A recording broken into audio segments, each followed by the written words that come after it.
جو موسیٰ علیہ السلام کے زمانے کا فرعون تھا وہ بڑا جری تھا، اسے طاقت پر غرور بھی تھا، گھمنڈ بھی تھا.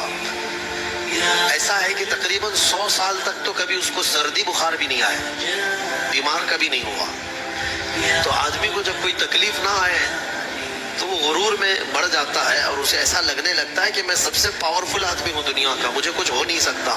تو یہی فرعون ہے جس نے اپنے زمانے میں یہ اعلان کیا تھا کہ لوگوں میں تمہارا رب ہوں، تمہارا بڑا رب میں ہوں، میری عبادت کرو. بات تو چل رہی تھی اور لوگوں کو اپنی خدمت پر معمور کرنے کی بجائے اپنی عبادت پر معمور کرتا تھا. ہزاروں لوگ اس کو سجدہ بھی کرتے. ایک دن ایسا ہوا کہ فرعون نے خواب دیکھا، آسمان سے ایک تارا ٹوٹ کر اس کی گود میں گرا یا اس کے محل پہ گرا اور پھر آگ لگ گئی اس کے محل میں. وہ گھبرا کر کے اٹھا، صبح نجومیوں کو، کاہنوں کو بلایا کہ اس خواب کی کوئی تعبیر صحیح بتا دے.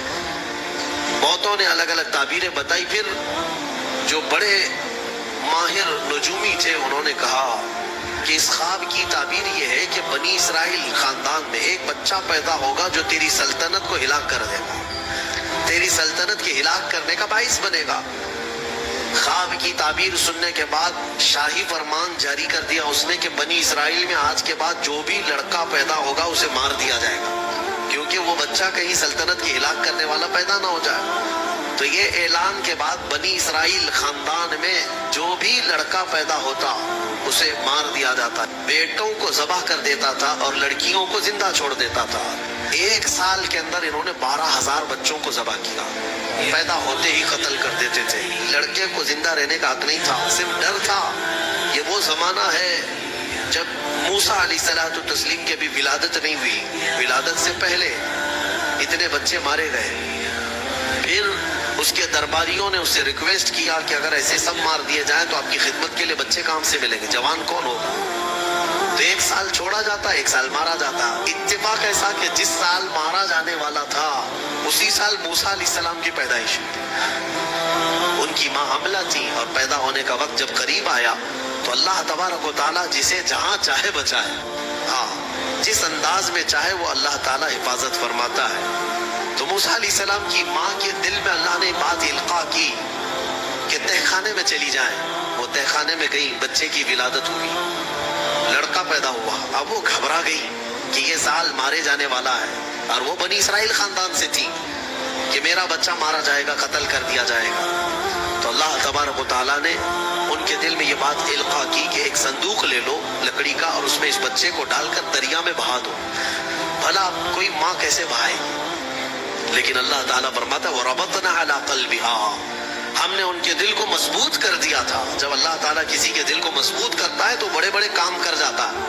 ان کی ماں صندوق میں رکھ کر کے بچے کو ایک دریا کے کنارے ڈال دیتی ہیں، بہا دیتی ہیں اور اپنی بڑی بیٹی کو کہتی ہیں کہ دیکھتے رہنا یہ صندوق کہاں جاتا ہے. موسیٰ علیہ السلام کی جو بڑی بہن تھی وہ دیکھتی ہوئی جا رہی تھی اس صندوق کے پیچھے. صندوق بہتے بہتے بہتے ایک باغیچے کے کنارے لگا. وہ باغیچہ فرعون کا ہی تھا اور فرعون کی بیوی وہاں پر ٹہلنے کے لیے شام کے وقت آیا کرتی تھی. جب وہ اپنی کنیزوں کے ساتھ وہاں آئی تفریح کے لیے تو ایک صندوق کو اپنے باغیچے کے کنارے لگا ہوا دیکھا. اٹھانے کے لیے کہا، اٹھایا گیا تو نہایت ہی خوبصورت بچہ. اللہ تعالیٰ نبیوں کو خوبصورتی دیا ہی ہوتا ہے.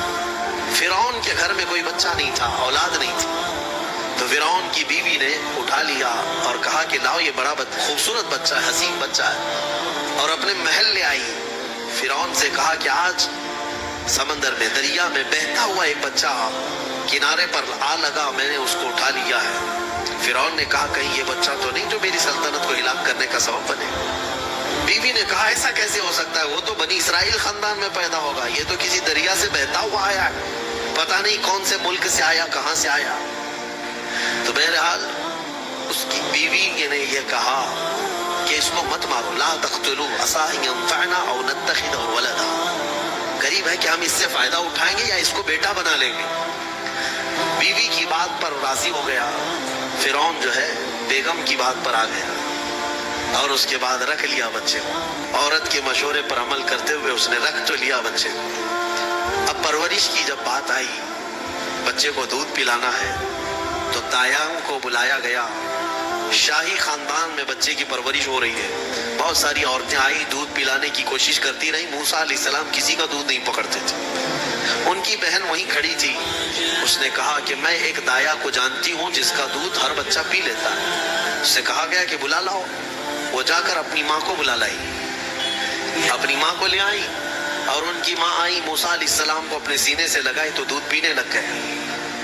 تو سب میں یہ بات مشہور ہو گئی کہ یہ یہاں کی مشہور دایا ہے, اور یہ خاندان کے اندر رہے گی, شاہی خاندان میں محل میں رہے گی, اور بچے کو پلانے کی اجرت بھی دی جائے گی, اجرت بھی دی جائے گی.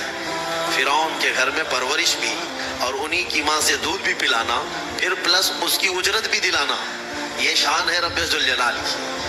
وہ جہاں چاہے جیسے چاہے پرورش فرمائے. حق کی حفاظت کرنا یہ مولا کی شان ہے. خیر, موسیٰ علیہ السلام فرعون کے گھر میں پرورش پاتے رہے.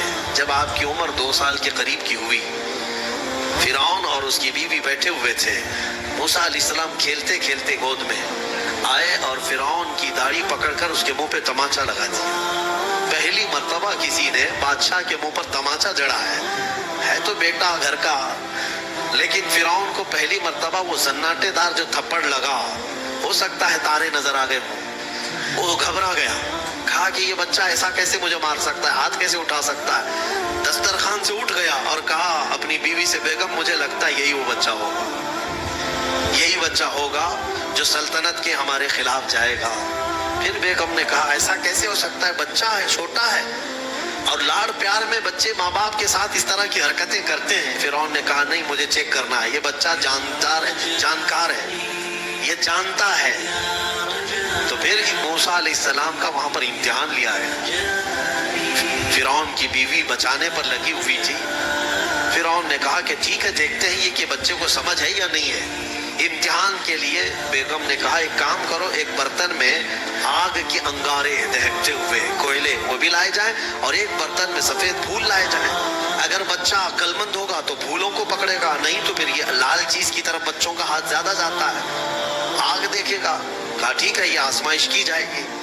ایک برتن میں آگ کے لال سرخ انگارے کوئلے لائے گئے, اور ایک برتن میں پھول لائے گئے, دونوں رکھے گئے. موسیٰ علیہ السلام کیا, ہر نبی ماں کے پیٹ سے ہی ہر چیز کو جانتے ہیں. اللہ تعالیٰ انہیں علم بھی نوازا ہے. موسیٰ علیہ السلام کو بلایا گیا, 2 سال کی عمر ہے, کہ بچے ان دونوں میں سے کوئی چیز اٹھا لو. تو موسیٰ علیہ السلام کا ہاتھ پھولوں کے برتن کی طرف ہی بڑھنے لگا. یہ تو امتحان تھا. جبرائیل علیہ السلام اسی وقت نازل ہوئے اور آپ کا ہاتھ پکڑ کر کے آگ میں ڈالا. آگ میں سے ایک کوئلہ موسیٰ علیہ السلام اٹھائے اور اپنے منہ میں رکھ لیے, جس کی وجہ سے آپ کی زبان جل گئی, ہاتھ میں بھی آگ لگی. پھر فوراً ہٹایا گیا. فرعون کو وہ سیٹسفائیڈ ہو گیا کہ نہیں, یہ جانتا نہیں ہے, جانتا ہوتا تو آگ نہیں اٹھاتا. بہرحال موسیٰ علیہ السلام کو اس آگ کے کوئلے کے زبان پہ رکھنے کی وجہ سے زندگی بھر اس کا اثر رہا, زبان میں زندگی بھر اثر رہا. پھر جوانی آئی موسیٰ علیہ السلام کی, اسی گھر میں پرورش پاتے ہوئے. پھر آپ وہاں سے نکلے اور آپ کی ماں نے آپ کو ساری چیزیں بتا دی کہ ہم بنی اسرائیل سے ہیں, نبیوں کا خاندان ہے, اللہ تبارک و تعالیٰ کی عبادت پر ہم ہیں, اور فرعون ظالم ہے اور وہ اپنی پرستش کرواتا ہے, اپنی عبادت کرواتا ہے, لہذا ہم فرعون کے خاندان سے نہیں ہیں. موسیٰ علیہ السلام جوان ہونے کے بعد ان تمام سچویشن کو سمجھ چکے تھے, سارے حالات.